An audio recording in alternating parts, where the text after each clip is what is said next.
That was what was expected. Now, you think about it. At the time, the average California home was selling for about $500,000, which was about 10 times what the average household actually earned. Right? So, but these guys actually believed that if they bought that house, they would make $3 million over the next 10 years. That's what they believed. Now, is it any wonder that they lied on their mortgage to get that $3 million? Is it any wonder that they signed up for a teaser rate? Do you think they cared what happened to the loan 2 or 3 or 5 years from now? They didn't care what the reset was. They were going to be rich. All they had to do was buy the house and they were going to be rich. It didn't matter what the mortgage payment was going to be because the house would take care of it. In fact, if you figure what the average Californian expected to earn on house appreciation, it exceeded what he expected to earn from his job. You know, so it was like it used to be that you'd work hard and have a job so you can afford a house. But it became the fact that, well, if you have a house, you don't need a job. And in fact, in the past, people used to, you know, if you lost your job, you might have to sell your house. No, not like in California. If you lost your job, you just bought a vacation house because you got the extra income. You know, houses were not expenses. They just, you know, they were free. Because if you had a $500,000 house, I mean, it's appreciating $100,000, $200,000 a year. And for a few years, it worked. The people that bought houses were getting rich. And the banks made it very easy to monetize that gain. You know, you didn't even have to sell your house to make the money because you could borrow out all the appreciation and still live there. Right? So it's like the goose that kept laying golden eggs. Nobody would sell one of these things. Why would anybody want to sell a house? It just kept going up. And you can buy another house with nothing. So, I mean, nobody wanted to sell. Everybody wanted to buy. Of course, I knew at the time that this was all going to change. I was renting, and I was watching all the nonsense. I mean, I rented a house in California. And I rented this place, and when I first moved in, I think they were selling for about $1 million, $1.1 million. These little townhomes. And I rented it for about $4,200 or $4,700. And at the time I rented it, I was like, well, it's no-brainer. I mean, the rent, compared to the property tax, the homeowner's fees. I knew, but I lived in that house for almost 2 years. And when I moved out, they were selling for over $2 million apiece. So obviously, I could have made a lot of money had I bought and sold, had I flipped one of those things. But when I moved out, the new guy that rented my house, I think he had to pay an extra $200 more than I paid. But it was an extra million. So obviously, the prices had absolutely nothing to do with the rents. In fact, the place I rent now, people still always ask me, why are you throwing your money away on rent? I go, I'm not throwing my money away. I need to live. They don't ask me why I'm throwing my money away on food or throwing my money away on, whatever else I'm buying. But that was the realtors, right? If you're renting, you're throwing your money away. As if buying a house, you get to live for free. Like you don't. I said, well, why are you throwing your money away on mortgage, on insurance, on maintenance, on taxes? I'm not worried about any of that. I live in a huge house now, and I pay first and last and the security deposit. That was it.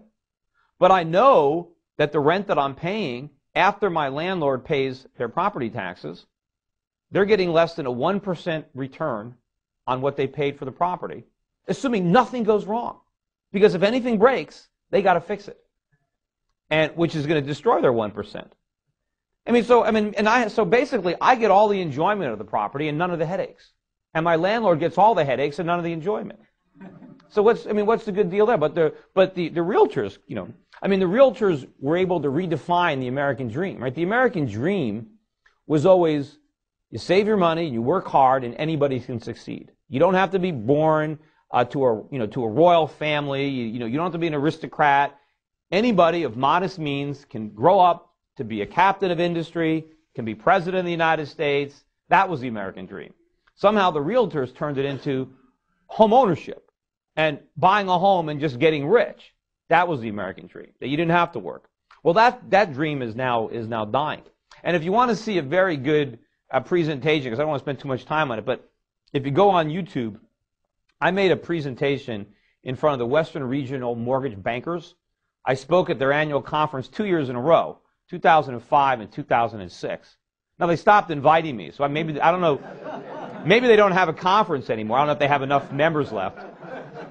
But I spoke in 2005, and I said a lot of things were going to happen, and they brought me back in '06 because a lot of things did happen. But the 2006 presentation is on YouTube, and it's 8 clips, and it's a lot of really good stuff on the real estate market. So, and it's a lot better to watch what I said back then because none of it had happened yet. So talking about it now, I don't look as smart. But anyway, so we had this gigantic bubble, and the bigger problem here was the lenders. And I knew that when the real estate bubble burst, that was going to be the end of it. Because I knew that the banks and the financial institutions had as the bedrock of their assets all these IOUs, all these mortgages. Well, if the mortgage holders don't pay, then the assets aren't worth what everybody thinks they are, which means the banks are undercapitalized. And I knew just by looking at it, that Fannie and Freddie were going to have to go bankrupt. I knew they guaranteed 50% of the mortgages, and I knew that those mortgages were not worth anywhere near what Fannie and Freddie thinks. I knew what people were borrowing to buy these houses, so I knew that ultimately, when people didn't pay, the companies would have to go under. And anybody who bought, I knew about the securitization process. I knew because at the time I was helping a guy set up a hedge fund in 2005 that was shorting subprime mortgages. And I learned about the whole securitization industry. And I knew that there are a lot of people that owned these structured products, which was one of the main reasons that there was a market for them. The reason that it was so easy for people to borrow all this money to buy houses was because of securitization. I mean, first it started with Freddie and Fannie. Right? If it wasn't for Freddie Mae and Freddie Mac, Americans couldn't have borrowed all this money to buy houses. The only reason they did it was because the U.S. government was co-signing their mortgages. And people knew, well, if you lend somebody money to buy a house, and if they can't pay you back, the government will pay you back. And so people were able to borrow a lot more money than a free market would have allowed because the government was there co-signing it. But there were some mortgages that the government wouldn't co-sign. These were the ones known as the subprime mortgages. But Wall Street figured out that, well, we can securitize these mortgages. The government won't guarantee them, but we're going to buy them all up and put them into these structured products. And by structuring them like this, we're going to reduce the risk. And it was crazy, but something like, after they sliced and diced them, better than 2/3 of these subprime mortgages. And these are mortgages where people put nothing down, have lousy FICO scores, don't have jobs, are in prison, whatever it was.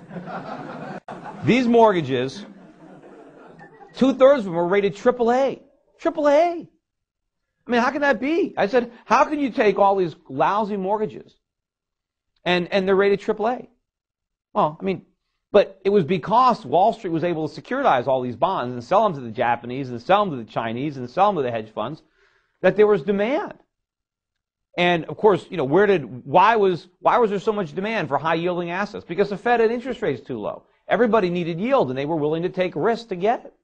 And where did all these foreign central banks get all this money that they recycled back into these bonds? Because of our trade deficits, because rates were too low. So you had the government perpetuating this crisis, and you had the attitude that that real estate prices couldn't fall. I mean, I remember I had a booth. In Phoenix, Arizona, at an investment conference.